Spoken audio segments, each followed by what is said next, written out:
नमस्कार दोस्तों, मैं एक नई श्रृंखला शुरू करने की कोशिश कर रहा हूँ, जहाँ पर हम भगवत गीता के कुछ अनमोल वचन देखने की कोशिश करेंगे। भगवत गीता के बारे में मैं सच कहता हूँ कि मैं कुछ बोलूँ इतना बड़ा मैं खुद को नहीं समझता, लेकिन फिर भी हम आत्मलोक की बात करते हैं या फिर बाकी की और भी हम बातें करते हैं कि दुनिया में किस तरह से हमें जीना है या फिर किस तरह से हमें कर्म करना है। तो इन सारी चीज़ों में भगवत गीता हमें जो मार्गदर्शन करती है या फिर जो भी हमें सिखाने की कोशिश करती है, उसके बारे में हम थोड़ी सी बातें करने की कोशिश करेंगे।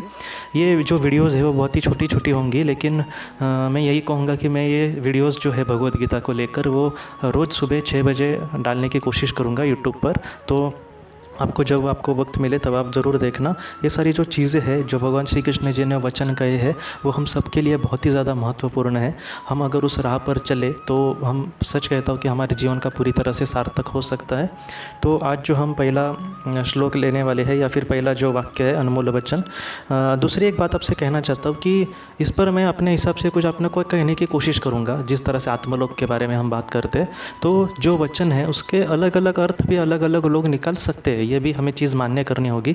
इन सारी चीज़ों में देखिए, धर्म ग्रंथ के बारे में मैंने भी आपसे बहुत बार कहा है कि उसको हम जितने बार पढ़ेंगे उसका नया नया अर्थ हमें मिल जाता है।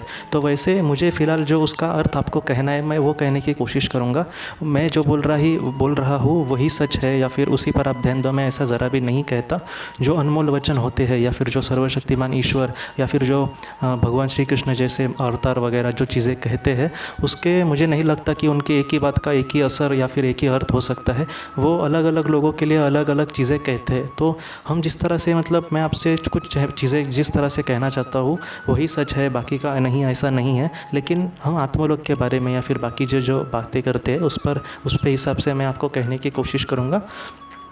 आज का पहला सबसे अनमोल वचन ये है, तेरा कर्म करने में ही तेरा अधिकार है, उसके फलों में नहीं। इसलिए तू कर्म के फल के हेतु मत हो तथा तेरे कर्म न करने की भी आसक्ति न हो। देखिए, यहाँ पे सर्वशक्तिमान ईश्वर या फिर परमेश्वर हमसे ये कहना चाहते हैं, भगवान श्री कृष्ण जी हमसे ये कहते हैं कि हम जो भी काम करते हैं अपनी ज़िंदगी में उस पर करने का हमें अधिकार है, लेकिन उसके फल पर हम अधिकार नहीं रख सकते। देखिए, काम करना मेरा अधिकार है, लेकिन उससे क्या मिलेगा हमें नहीं पता। कभी कभी बहुत लोग आपने भी अपनी ज़िंदगी में ये अनुभव किए होंगे कि आपने किसी चीज़ की वजह से कोई काम किया, लेकिन उस काम से हमें वो सारी चीज़ें नहीं मिलती जो हमने अपेक्षित की है। या फिर कभी कभी ऐसा भी होता है कि हम कुछ काम करते हैं तो उससे हमने जितना सोचा था उससे भी बहुत मदद हमें मिलती है। लेकिन सर्वशक्तिमान ईश्वर हमसे ये कहते हैं कि तू काम जो भी कर रहा है वो कर्तव्य समझ कर, ऐसा नहीं है कि तुझे उसकी आसक्ति रहनी चाहिए। तो इस तरह से उनका कहना है कि अगर हमारे मन में आसक्ति हो इन सारी चीज़ों को लेकर, तो मतलब जो अगर हमारा आसक्ति हो और वो हमने समझो काम किया और उससे वो सारी चीज़ें नहीं मिली जो हमें अपेक्षित थी, वो अगर नहीं मिली तो बहुत ही दुख होगा। तो अगर हम आसक्त ही ना रहे और काम करें तो क्या होगा कि अगर हमें कल फल मिला उसका तो बहुत ही ज़्यादा खुशी होगी, क्योंकि हमने तो कुछ उसका अपेक्षा ही नहीं किया था। और दूसरा ये फ़ायदा होगा कि आप इन सारी चीज़ों से थोड़ी बहुत स्थितप्रज्ञता सीख सकते हैं। और इस वजह से वो यही कहते हैं कि तुम कर्म के फल में आसक्ति ना करो, लेकिन कर्म करने के भी उन्होंने कहा है कि हमें कर्म भी करना ही होगा। ऐसा नहीं है कि बहुत लोग ऐसे भी सवाल पूछते हैं कि अगर हम उसकी अपेक्षा ही ना करें तो हम कर्म ही नहीं करते, लेकिन ऐसा नहीं होगा। इसे हम कह सकते हैं कि बीच मैदान छोड़कर ही भाग जाना, ऐसा नहीं है। आपको जितना हो सके कर्म करना, लेकिन उसकी अपेक्षा मत करना, ऐसा भगवान जी हमसे कहते हैं। भगवान जी हमसे ये कहते हैं, जिस काल में तेरी बुद्धि मोह रूपी दलदल को भली भांति पार कर जाएगी, उस समय तू सुने हुए और सुनने में आने वाले इस लोक और परलोक संबंधी सभी भोगों से वैराग्य को प्राप्त हो जाएगा। इसमें सबसे महत्वपूर्ण बात है ये है कि मोह रूपी दलदल मतलब क्या? मोह मतलब हमें एक चीज़ की आसक्ति होना या फिर मुझे वो चीज़ चाहिए। इन सारी चीज़ों से उन्होंने नाम दिया है दलदल। आपको पता होगी, मतलब एक कीचड़ का ऐसा भाग जहाँ पे आप अगर पैर रखेंगे तो आगे भी नहीं जा सकते, और अगर वहाँ पे हम खड़े रहे तो हम नीचे जा सकते हैं, या फिर हम ठीक से अपना पैर भी नहीं उठा सकते ऐसी जगह पे। मतलब वो जो चीज़ है वो हमें वहाँ पे ही चिपकाए रखती है या फिर हमारा उद्धार नहीं करती। तो वैसे ही होता है मोह को अगर दूसरा शब्द बोले तो उन्होंने कहा है दलदल जैसी ही ये इंसान को भी ऐसे चिपकाए रखती है किसी बुरी चीज़ में। तो इस वजह से उन्होंने कहा है कि अगर हम मोह रूपी दलदल को पार कर जाएंगे, अगर उससे मोह के दलदल से अगर हम बाहर आने की कोशिश करें तो हम जो भी चीज़ें हैं, मैं कहूँगा कि जो भी संसार में चीज़ें हैं जिसमें हम, या फिर दूसरा एक शब्दों से कहा जाता है कि जो माया है, इन सारी चीज़ों में नहीं अटकेंगे। और उन्होंने यही कहा है कि इन सारी चीज़ों से, मतलब उन्होंने जो वाक्य कहा है कि अगर हम करेंगे तो आने वाले इस लोक में और परलोक संबंधी सभी भोगों से वैराग्य प्राप्त हो जाएगा। जो भी माया है या फिर जो भी ऐसी चीज़ें हैं जिसके बारे में हम खामखा सोचते रहते हैं, या फिर जिस चीज़ में पढ़कर हमें कुछ भी नहीं मिलेगा, ऐसी चीज़ों में अगर हम मोह रूपी दलदल से निकल आए बाहर, तो हम पूरी तरह से वैराग्य हो जाएंगे। वैराग्य मतलब आपको पता ही होगा कि एक ऐसी चीज़, या फिर बहुत लोगों को लगता है कि वैराग्य का मतलब कि सब कुछ छोड़ जाना, ऐसा नहीं। वैराग्य मतलब जो बुरी चीज़ें हैं उसका त्याग करना, समझ गए आप? मतलब जो भी चीज़ें बुरी है, अगर मैं रोज़ के जीवन में जी रहा हूँ और किसी ने कहा कि शराब पियो या फिर शराब से थोड़ा सा अच्छा लगता है, तो नहीं, मैं शराब नहीं पीऊँगा, क्योंकि मैं मतलब शराब अपने शरीर के लिए बुरी है या फिर हमारे परिवार वालों को दुख होगा।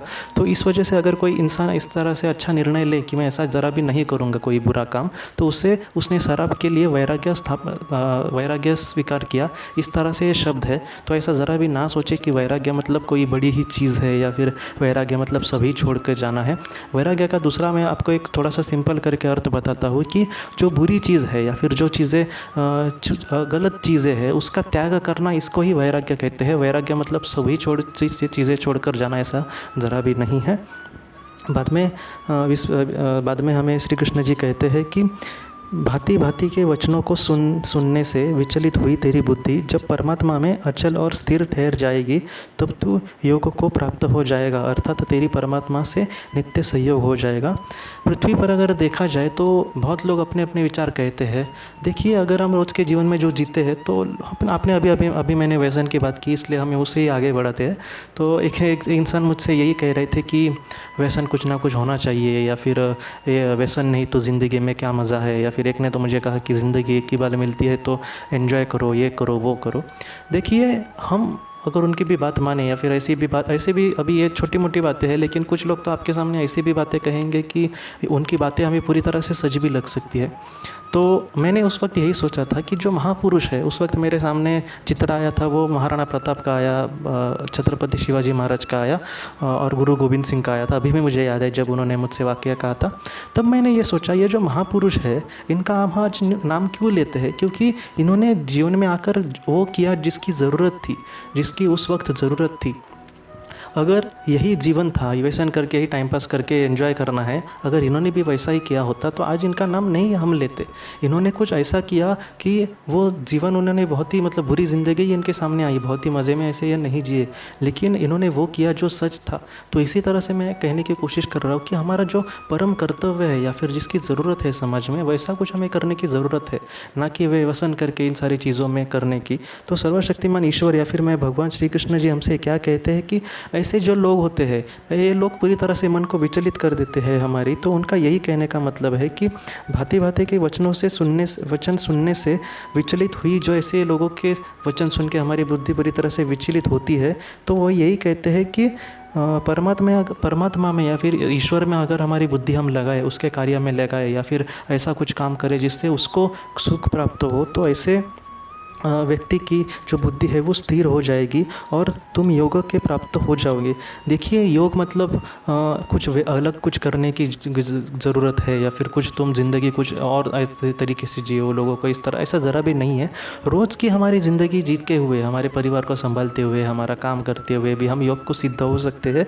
उनका यही कहना है का मतलब है कि तुम्हारा परमात्मा से नित्य सहयोग तभी हो सकता है जब तुम इस तरह से हमारे जो विचार है वो अच्छे होकर हो, वो या फिर हम निस्वार्थ रीति से या फिर स्थित प्रज्ञता से हम जिएंगे, तो हमारा जो सहयोग है वो सर्वशक्तिमान ईश्वर से आराम से के साथ होने वाला है। ऐसा नहीं है कि उसके लिए बहुत ही कुछ कड़ी मेहनत करनी पड़ेगी।